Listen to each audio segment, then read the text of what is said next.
All right, everyone, let's dive in. Today, we're going to take a look at something that seems, well, incredibly simple. It's a video script for teaching kids the names of different fruits. But as we're about to see, hidden inside this really short script is basically a masterclass in how our brains actually learn and hold on to information. Look at this long, yellow fruit. Monkeys love it. Now, that line comes straight from the lesson we're looking at.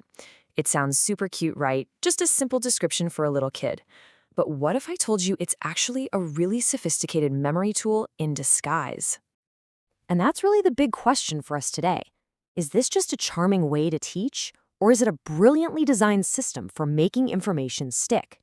The answer, it turns out, reveals some pretty powerful secrets about the art of teaching and the science of learning itself.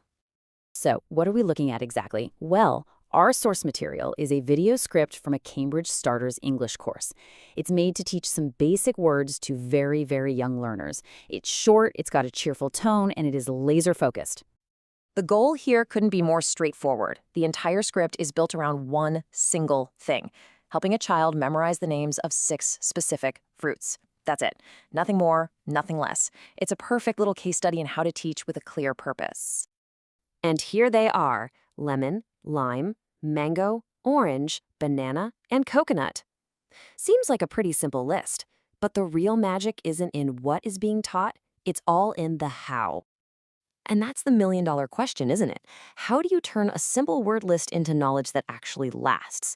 Well, this script doesn't just hope for the best. It uses a very deliberate, almost multi-layered strategy to get the job done. So if you look just a little closer, underneath all that friendly dialogue, you'll find this powerful, repeatable teaching formula. It's a 4-step loop that gets used for every single fruit, creating this predictable and really effective learning rhythm. This is the core engine of the whole lesson. It's a simple little cycle. First, you present the thing. Then, you ask a question to get the brain working. You reveal the answer nice and clearly. And finally, you reinforce it by repeating it and spelling it out. It's simple, it's elegant, and you know what? It really, really works. Let's just see this formula in action with a lemon. The script follows the pattern perfectly. What fruit is it? Boom, that's the question. Yes, it's a lemon. That's the reveal. Let's spell it together, and there's the reinforce. This exact pattern happens for every single fruit. So here's why that's so important. This isn't just being repetitive for the sake of it, it's strategic. When a student knows what's coming next, their brain isn't wasting energy trying to figure out the process. It can focus all its power on the actual information.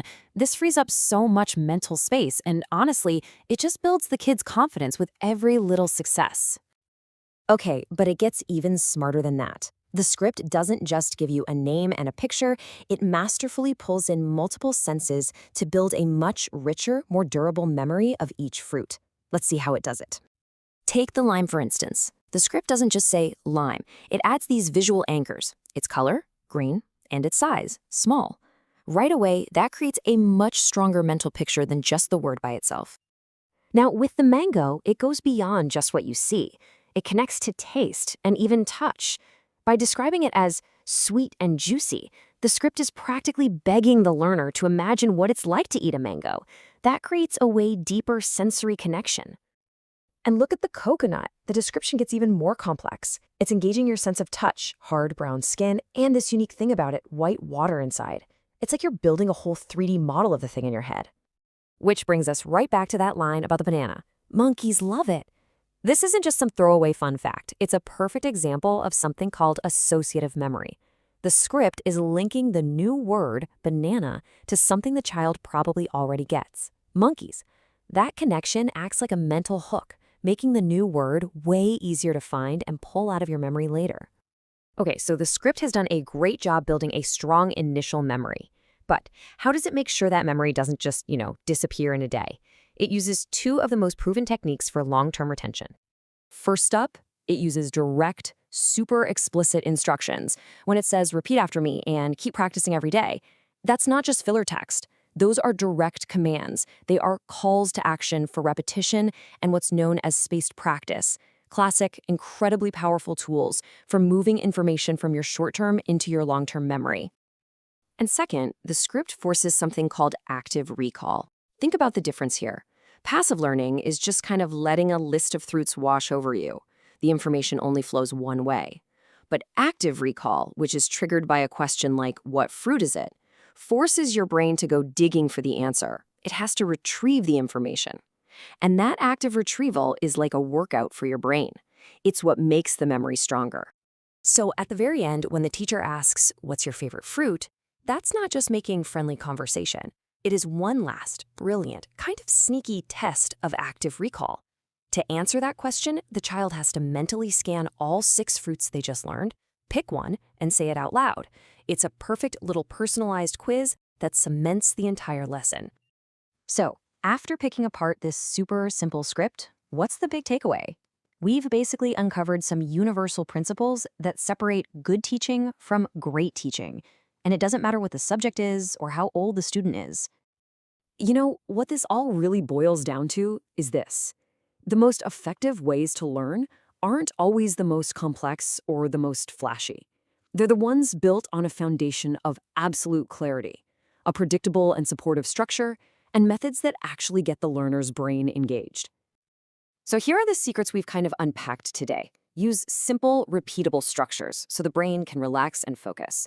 Connect new ideas to the senses and to things you already know to make them richer. Force the brain to do the work with active recall instead of just passive review. And of course, wrap it all up in a positive, encouraging tone. These ideas don't just work for learning fruit names. They work for understanding physics, learning code, anything. And that leaves us with one final thought. Look around at the simple instructions in your own life. Maybe a recipe, a workout plan, a YouTube tutorial. Which ones work the best for you and why? I'll bet you'll find they're using the very same secrets we